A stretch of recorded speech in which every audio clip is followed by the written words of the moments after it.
you go to the US where you have to sort of practically teach people the sport. How much of a challenge is that for you? And there's so much here now where there's a lot of academies popping up left, right, and centre who are teaching the kids this is cricket, this is the basics, and I think that's important. I think we don't forget about that. People are very interested, especially in the Philadelphia area with the history in Philadelphia with the cricket clubs, and that history goes way back when. And you've got three beautiful old school cricket clubs now in terms of Philadelphia Cricket Club, the Merion and Germantown Cricket Club. So the history does go back here. You've even got a cricket museum down at Haverford College. So it's nice that people know about it, and you can say, well, actually, cricket's been here for a very long time. It's starting to pop again now. So let me just start off by, I'll just jump right in. You've been one of the early ambassadors for the sport in the US. What has the evolution of cricket been like in your opinion? And has there been any culture shock since you arrived? I mean, in terms of, I've been coming back and forth for a very long time now. My wife's from America. So we're talking maybe 17, 8 years ago that I've been back and forth. So in terms of me being here, it's been like a slow and steady kind of integration. So I'm kind of used to the culture, used to what's going on. In terms of the cricket side of that, it wasn't until probably 12, 13 years that I'd be coming back and forth that I realised there was a big cricket presence here. I went to bowl at indoor school before I was then going to play in a series with England in Sri Lanka. And then I found out there's the indoor school here, there's 25 games here, 25 games here. And then I realised there's a lot of cricket here. So that was very surprising to me. And then, the last 3 years, this is my fourth year in the States now. And I've been happy that I've been involved from rookies coming through at a very young age all the way to a major league now. It's been nice to kind of see how it kind of works, how the system works. And definitely over the last 3-4 years, things have progressed. And you can see that by major league, the standard of cricket that is, the superstars that come across that are representing the franchises. So it's definitely been an evolution. Obviously, the Cricket World Cup was in America last year, and we've seen that Eisenhower Park with that stadium, and there was packed out crowds watching it. And obviously, though India, Pakistan's always going to get them huge crowds in, but even the other games I went to, there was big crowds. And obviously, USA Cricket doing well, beating Pakistan, beating Canada, and getting through to kind of the playoffs in the Caribbean. It's difficult, isn't it? Because I know the circles I'm with, everyone knows cricket, even in America. It's like everyone I associate myself, well, cricket's growing. And then you can go down the road and no one's ever seen the game. So it's like you're in them pockets. But as an ambassador, it's definitely growing. And obviously I got sent an article yesterday of one of the kids I've coached, a young kid in one of the academies. He introduced cricket to his classmates in school, which is stuff like that's very exciting. So it's good to be ambassador. It's good to see it growing. And the talent's definitely there. Yeah, you come from a country where cricket originated. You played in the leagues like the IPL, where cricket is just bad in India, in England. And then you go to the US where you have to sort of practically teach people the sport, not just the formats of it all, but just the bare basics. How much of a challenge is that for you and then maybe further down as a mentor and being associated with the franchise? Yeah, I think in terms of being here, in terms of the South Asian influence and the parents who've come across to work here and that introduce cricket to the kids and so on, they know the basics, they know what cricket is, they know how big cricket is because it's passed down through the family. So it's not really teaching these guys what cricket is or girls what cricket is. It's like, okay, well, this is the basic level. How can I help you step up? Because a lot of people need that coach education. And that was one of my main aims coming over here after being here 6 months was how can I help the coaches improve? Because you can't just do it as one person. You have to obviously have people in different venues, and how can we educate these coaches to be able to teach that, pass that through that pipeline. But there's so much here now where there's a lot of academies popping up left, right, and centre who are teaching the kids this is cricket, this is the basics, and I think that's important. I think we don't forget about that. We see in terms of the stadiums where people are playing at now, in terms of Grand Prairie, the Auckland Coliseum, but let's not forget the grassroots here, because that's in 5, 10, 15 years, they're the kids who are going to be taking the places of us, Has there ever been, do you recall in the last, maybe a decade or so, where you've had a moment where it's just like you had to explain the sport and you've been a little surprised by how challenging that could be? Yeah, I think, Yeah, when I first started coming across, when I was playing international cricket, and I pop over here, maybe we had a break for 4 or 5 weeks, and I come across to be with my wife, my girlfriend at that time. People would say, "Well, what's cricket? Do you sit on a horse? Are you hitting the ball underneath with a giant hammer?" But yeah, you kind of explain it.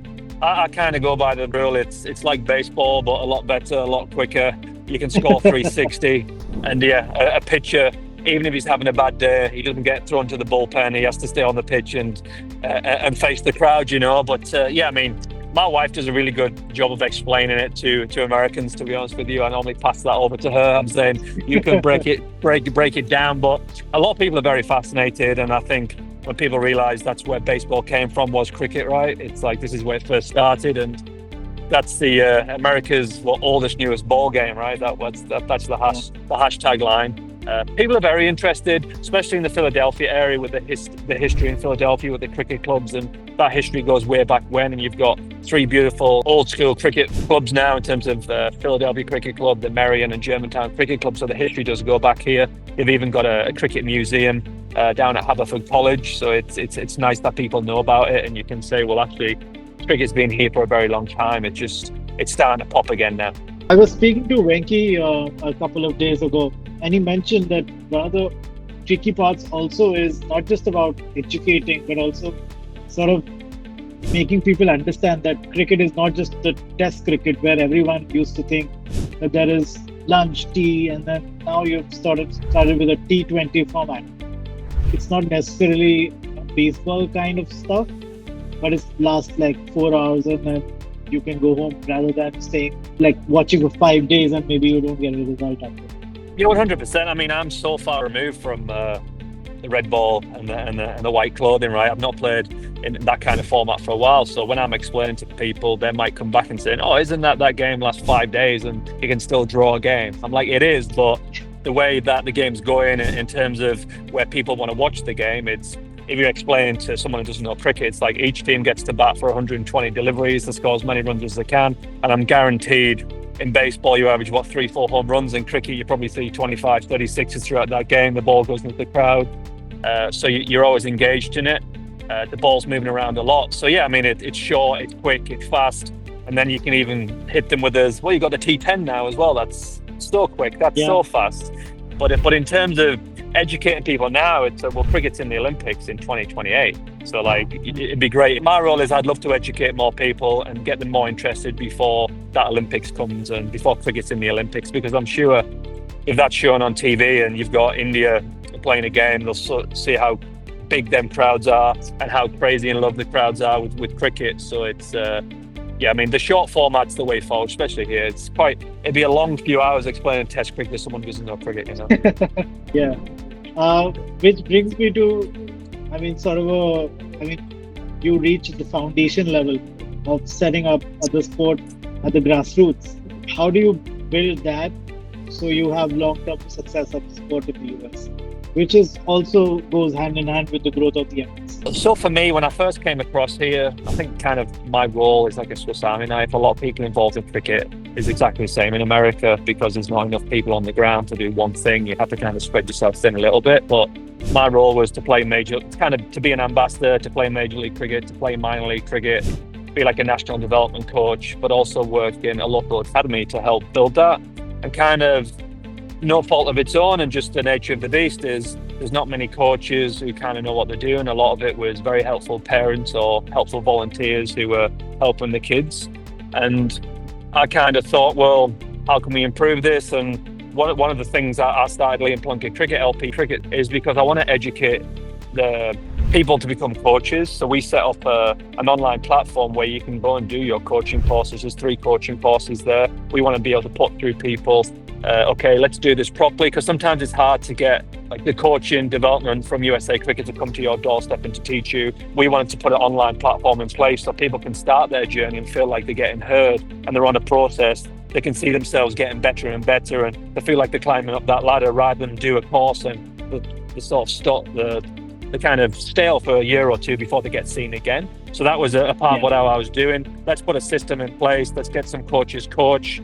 Let's get these coaches out, coaching properly, and then let's see how the kids can improve. And so I had that. So I've set that platform up, but also is having like these little franchises. I've got a couple of franchises now where we've got some really good stuff happening. One of the guys who plays for LA, Cornet Dry, he came across to Philadelphia and he's leading up one of them franchises there. And we've got a lot of kids coming through, and it's great to see that coaching's get it done properly. There's obviously great coaches in America. There is. I'm not taking that away from anybody. I think there's some really good people who do some really good stuff, but it'd be good to get people through some sort of accreditation. Okay, let's do this together. We're not trying to steamroll over everyone. We want to collaborate and do this together, right? So that was kind of my aim, is to get people in a system to be here to teach people. You've got a lot of good coaches also at rookie level, but they've not experienced, especially in America, they've not experienced what that professional environment looks like, what it takes to become a professional cricketer, what it takes to go through a system. And obviously that's a part of, I've been through a system since I was 13 all the way up to playing for England and still playing now. So I've been through in and out of every different system. I've seen what a good youth system looks like. I've seen what a bad youth system looks like. And I feel like I can help build that here and collaborate with different people, right? As I said a minute ago, I'm not here to be like, this is the one way. It's like, well, let's bring people together and do it properly. Because in America, if you're trying to do things by yourself, it's not going to work.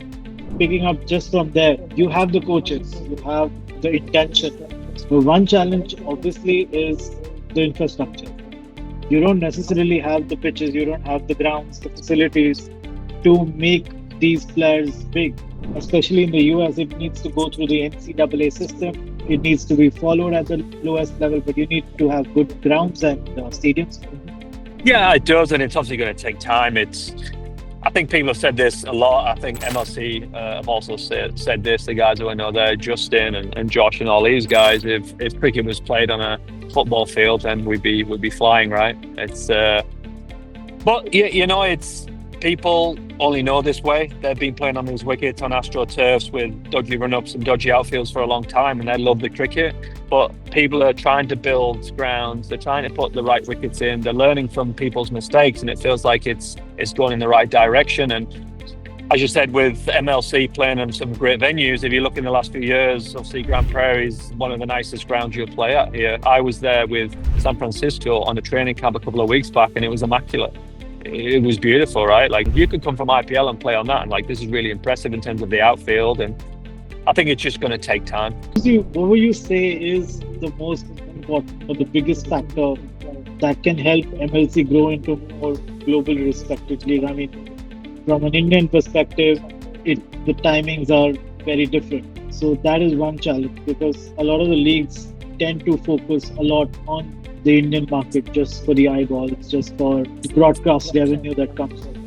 I mean, that's the tricky thing, but I think they did a pretty good job. If you've got Mumbai involved, Chennai involved, like a lot of the IPL teams are involved. So, I mean, it's always going to be tricky no matter where you play in terms of the time zones and stuff. But in terms of being a good league, I think it is an amazing league. If you think about the overseas players that are taking part in these competitions, and you look like last year, you got Pat Cummins and Steve Smith, Glenn Maxwell, Andre Russell, you got Asif Rao, some of the best players in the world.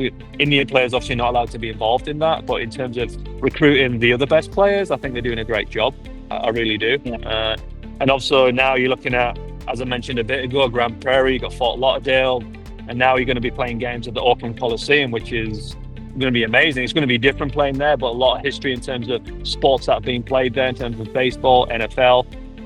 I mean, we're trying to create waves and stuff, but we are attached to a lot of IPL teams, right? So like, that should give it some accreditation in terms of that part of the world, South Asia and India and stuff. But that time is going to be difficult. Someone's going to be unhappy, so we're going to be playing at 6 a.m. or at 10 p.m. at night. But that's for what higher pay grade than me to figure out, I'm afraid. So. It sort of also makes me want to understand, you're part of a team that does not have a IPL team affiliation, has techie for owners, and they have a very strong sort of affiliation, or they want to use data and everything for a lot of their background research and player recruitment and stuff.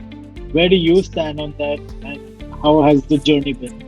Put me in a tough spot here, right? Right, no, I'm joking. And Anand and Venki are great. They're very passionate. I can only speak for the Unicorns in terms of what that looks like as a squad and what it feels like compared to other franchises. But They've done the research. They've got Victoria Cricket involved with the team there. Graham Manu, Acclester's like the general manager, and then obviously now you got Shane Watson's as head coach and that coaching staff around that now.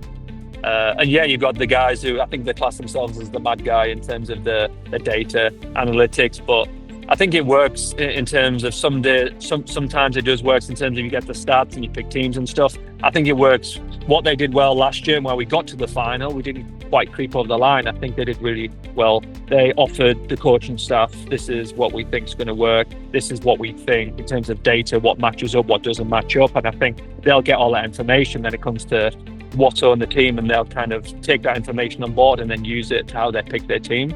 I think as a head coach and you play a lot of cricket like Watto, he knows the game inside out, and sometimes you might get a gut feel of what you want.